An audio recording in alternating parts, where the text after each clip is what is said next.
एक रात जब अचानक लाइट चली गई तो छोटी बहन रिया डरते हुए भाई अर्जुन के कमरे में आई।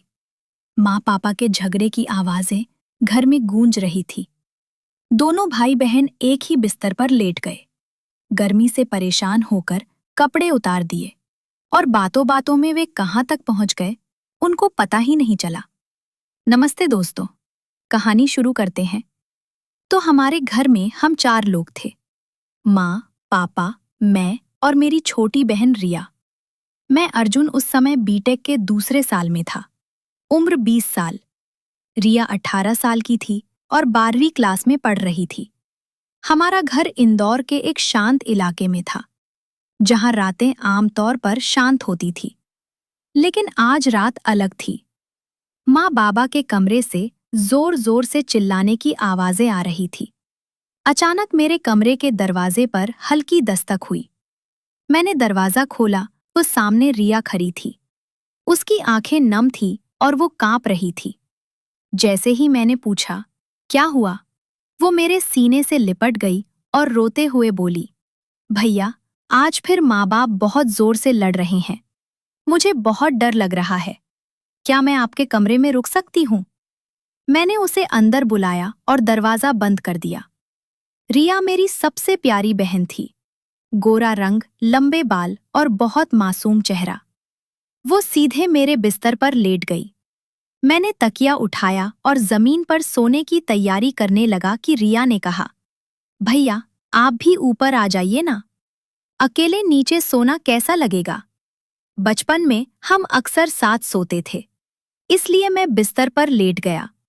तभी पूरी बस्ती में लाइट चली गई। अंधेरा छा गया। मैंने टेबल पर रखी मोमबत्ती जलाई। मोमबत्ती की पीली रोशनी में रिया को देखा तो वो सफेद नाइटी में सचमुच परी जैसी हिल रही थी। उसके बाल तकिए पर बिखरे हुए थे और चेहरा डर से थोड़ा सख्त। मैंने उसे समझाया, रिया, तुझे अब आदत हो जानी चाहिए माँ पापा के झगड़ों की। वे लोग बिना लड़े एक दिन भी नहीं रह पाते। तू डर मत कर। वो मुस्कुराई और बोली, भैया, लाइट नहीं है और बहुत गर्मी हो रही है। क्या मैं नाइटी उतार दूं?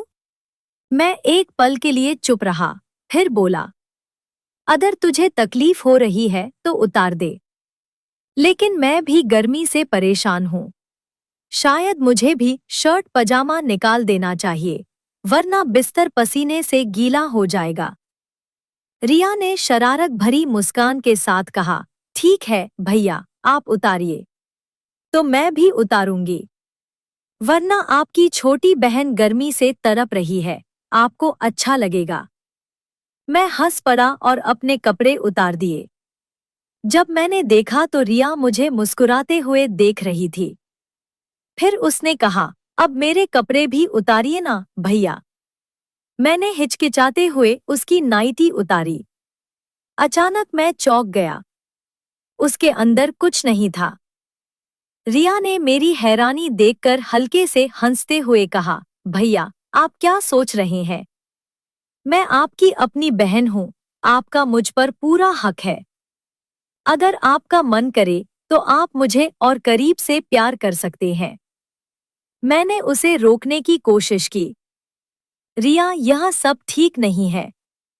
तुम मेरी बहन है।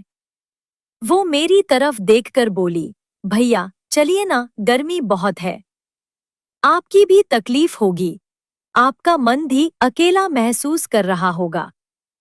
मुझे आपकी गुफा दिखाइए, मैंने कभी नहीं देखी और मैं भी आपका राज देखना चाहती हूँ।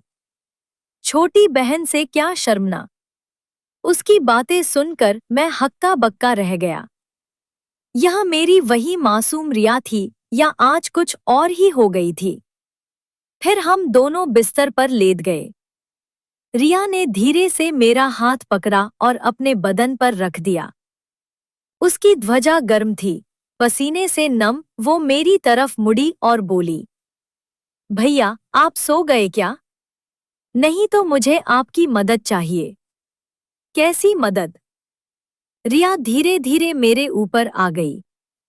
उसकी आंखें मोमबत्ती की रोशनी में चमक रही थी। वो मेरी आंखों में देखते हुए बोली, भैया, आप मेरे रक्षक हैं।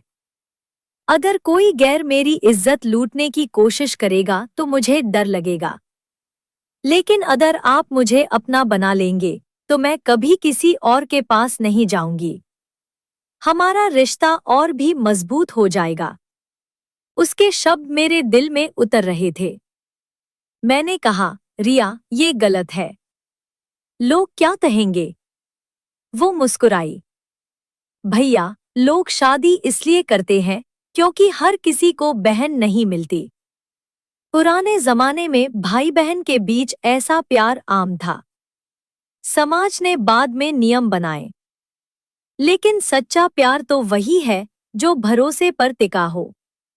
मोमबत्ती की रोशनी में उसका बदन चमक रहा था। मेरे मन में डर था, लेकिन साथ ही एक अजीब रोमांच भी। रिया ने मेरे गाल पर हाथ फेरा और धीरे से कहा, भैया, आज से मेरी हर ख्वाहिश आप पूरी करेंगे। मेरी इज्जत आपकी इज्जत है। मैं आपको कभी किसी और लड़की के साथ नहीं देखना चाहती। मैंने उसे गले लगा लिया। मेरे मन में संघर्ष था, लेकिन उसकी बातें सच्ची लग रही थी। मैंने कहा, ठीक है रिया, मैं तेरी